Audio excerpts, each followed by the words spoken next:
guys, it's Tammy with Shrinking Violet DS, and today is Tuesday, June 12th, and my spiel. I started my weight loss journey on February 19th of 2017 at 260 pounds. That's the day that I started my pre-op diet. I had traditional duodenal switch surgery on March 9 of 2017 at 248 pounds, and I had full body plastics on January 22nd of 125 pounds. And today, June 12th of 2019, I weigh 121 pounds. And, yeah, just maintaining. That's about it. Not that exciting. Been getting a lot of people asking me about what I eat, and not just in a day, but in a meal. And so thought I would address that because I do tend to eat more than most people do in a meal. And I did have, great restriction at first. And I purposely, because I have the duodenal switch and I tend to burn very quickly now, or I malabsorb, or however you want to look at it, my metabolism has changed. So because of my malabsorption, I actively worked to be able to eat more than I could. And so in the beginning, I could hardly eat anything. And then, as I healed and all of that, about 2 ounces, 3 ounces was normal. After a year, maybe, or 9 months, 4 ounces probably.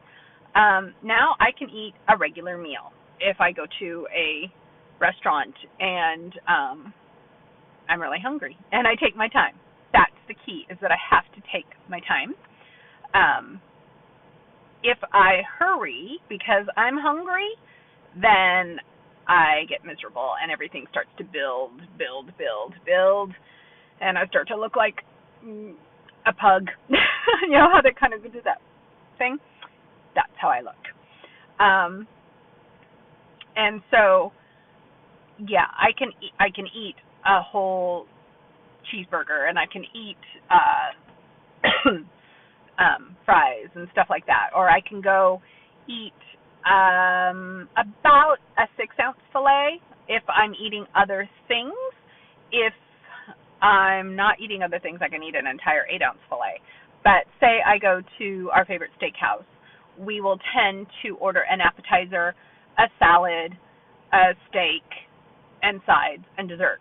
And I can generally eat my share of all of that. The salad I keep very small in that case, and really I could easily eliminate it. The only reason I tend to get salad is because it's the place we go to, the salads are shared. You have to have at least 2 people eating one. So I eat my share of the salad, or I eat a couple bites of my share of the salad. But yeah, I can eat like a normal person, a person who has not had restrictive bariatric surgery. And again, that's because I tried to do that. As you know, if you know the duodenal switch, it's highly malabsorptive. And so although I'm very good about my vitamin regimen, I also really think that it's important to get as much food in as I can, healthy food. I just talked about a burger and fries. Well, I don't always eat burgers and fries. I start every morning with a Premier protein shake, coffee, and heavy whipping cream. And then a couple hours later, I usually eat 4 eggs, about half a cup of shredded cheese, half a cup of sour cream, maybe a half an avocado, a whole avocado if it's not that big, that kind of thing. And then a couple hours later, I'll eat maybe some leftovers or something like that. I'll have a hamburger patty. And that's the other thing.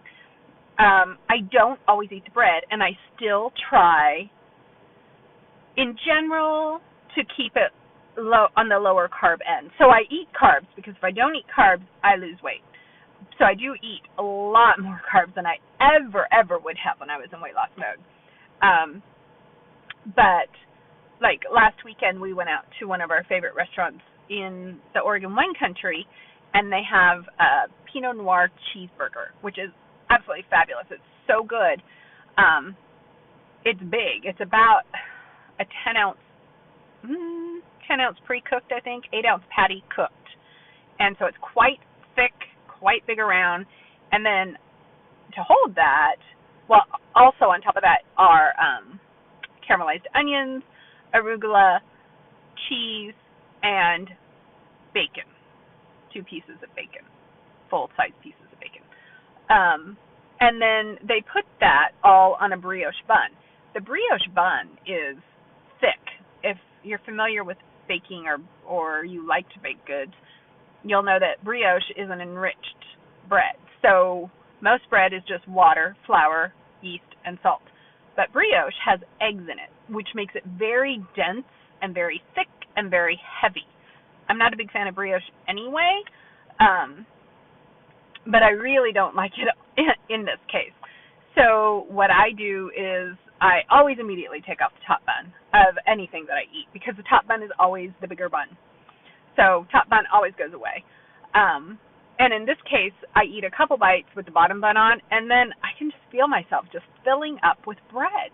And so I dump the bottom bun too after a couple of bites, and then I just eat the burger with all those good toppings on it. And I think I was telling Brian, I said, I think next time I'm just going to order it without the bun, because I don't care about those 2 bites of bun.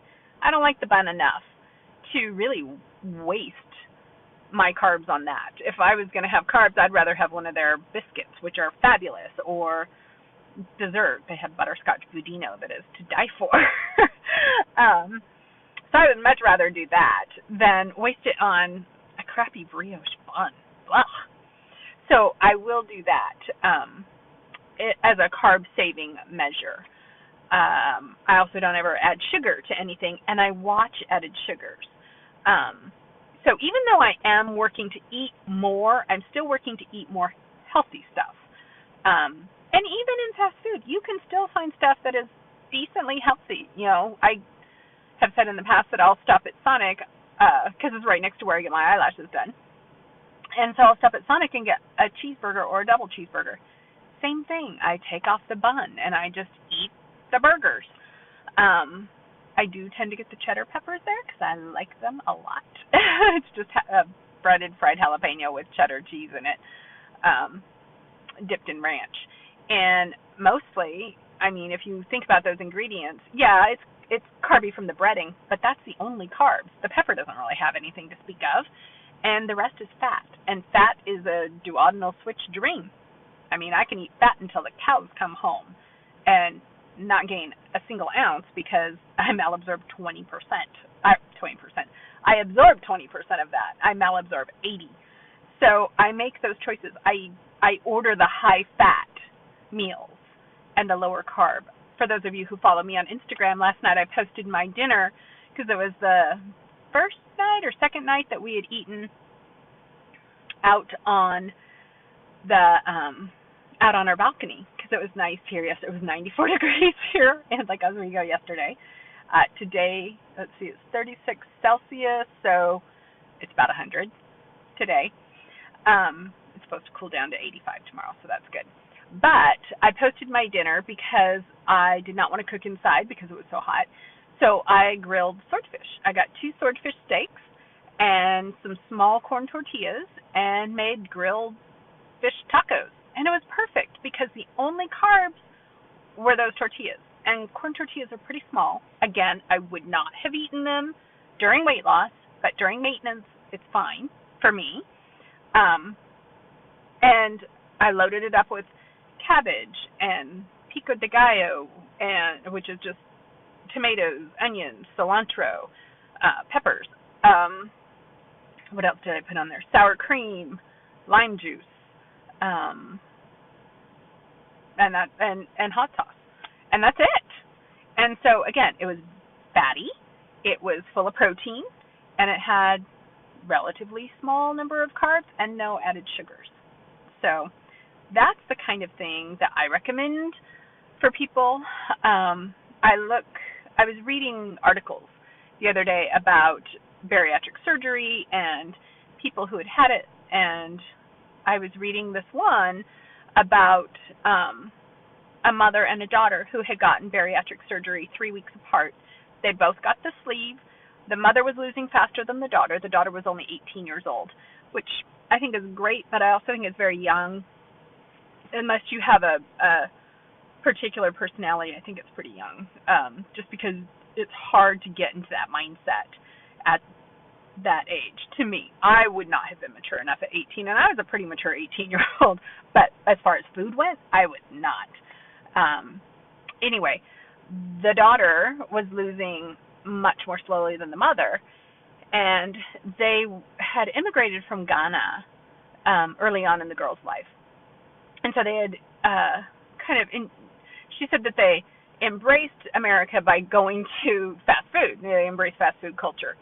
But now she was trying to embrace her West African heritage more, and part of that was food, which is fabulous because there are great, I've been to West Africa, the food is, delicious. You know, lots of goat, lots of seafood because it's right there on the coast. It's really good. But what she was eating was, she started out with the fish curry, which was good, but then she had a side of plantains and a side of rice. And I thought, I can tell you right now, honey, why you're not losing as fast as your mother, because she's eating fewer carbs than you are. Carbs are the key. Absolutely. That is the way I turn my weight loss on and off.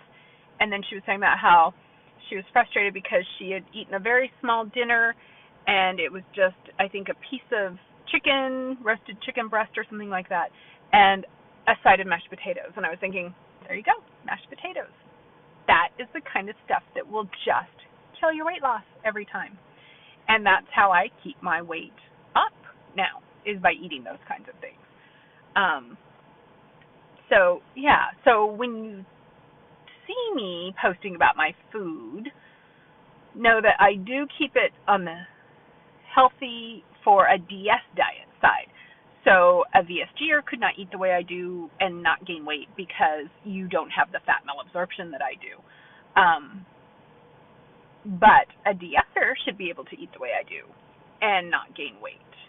Eat the way I did and not gain weight. Now, again, I eat carbs to maintain my weight. But if you're keeping it 90 grams of protein, 100 grams of carbs, or 100 grams of fat, and 30 or fewer grams of carbs, you're on point. You're gonna do just fine. If you've got the sleeve, for Brian, he's got the sleeve, so I keep him at 90 grams of protein, 30 or fewer carbs, preferably 20 or fewer, but 30 or fewer carbs because he's a man, he's big, and his fat, usually we keep that at I think 50 grams because he doesn't have the malabsorption. So anyway, so when you ask me about my food, those of you who did or have, that's what I'm doing. I'm keeping my weight up with carbs, and then when I want to drop it, I drop the carbs, and I drop the weight. So I think that's it. You'll notice I'm still in the car, but I am not in my Infiniti. I am in a Kia Soul. It's a company car. It's one of my husband's company cars. And taking it home so that Spencer can learn to drive a stick shift. Because he does not know how to drive a stick shift. He just got his license in January, and he's only ever driven automatics. And this one happens to be standard. So taking it home so that he can do that, it'll be good for him. I think everybody should learn if they can, if they have the opportunity. A lot of people don't have access to a standard transmission, to a manual transmission vehicle anymore. But it's definitely a good skill to have. All my cars were manual transmissions up until 2 cars ago. And actually, I really kind of miss it. I feel like I have a lot more control in a manual transmission, and I certainly pay a lot closer attention because I have to. Whereas in an automatic, my mind kind of wanders, especially in my Infiniti, because the thing practically drives for me. If I move over towards the other lane and I go towards the line, it pushes me back. It makes a beep, beep, beep, and it pushes me back to the center of my lane. If I get too close to the car in front of me, it brakes for me. I've got cameras everywhere. I've got lights on my mirrors, right by my mirrors, telling me that somebody's in my blind spot. So I basically don't have to do anything but sit there and steer. My cruise control is active cruise control, so it measures the cars in front of me and their speed, and it speeds up and slows down according to traffic. So basically, I almost don't know why I'm there because it does everything. But in a manual transmission, I really have to pay attention. I find myself thinking, wow, I, didn't realize how much I kind of spaced out while I drive in my other car. So it's good for me to revisit this as well. All right, you guys, I'm going to go enjoy this gorgeous sunshine here in Oregon. I'm so excited. I'm excited because I have air conditioning. Unfortunately, a lot of people up here don't have air conditioning because this weather is very unusual for us. We normally are pretty temperate, but usually there's a few times a year that it gets like this, and this happens to be one of them, but I'm loving it. I am finding that I now have a warm weather body. I used to be miserable in warm weather. I hated it. If it hit 80 degrees outside, all I wanted to do was lay inside, not move, and be in front of a fan drinking cold drinks. Now, I love it. It's 100 degrees out. I want to be outside. I'm dressed in a little summer Lily Pulitzer dress, and which I think is cute. Let's see if you guys can see it a little bit. Yep, it's just like a little sheath dress, which I'm thoroughly enjoying wearing all of my summer clothing. And yeah, I am now made for warm weather. I'm freezing cold when I walk inside stores, and they've got air conditioning on. I have my air conditioning at my house set to 76 during the day, and then down to 72 at night. Go figure. I never thought that would be me. It's amazing the way bariatric surgery touches so many areas of our lives. All right, you guys, I will talk to you later. Bye.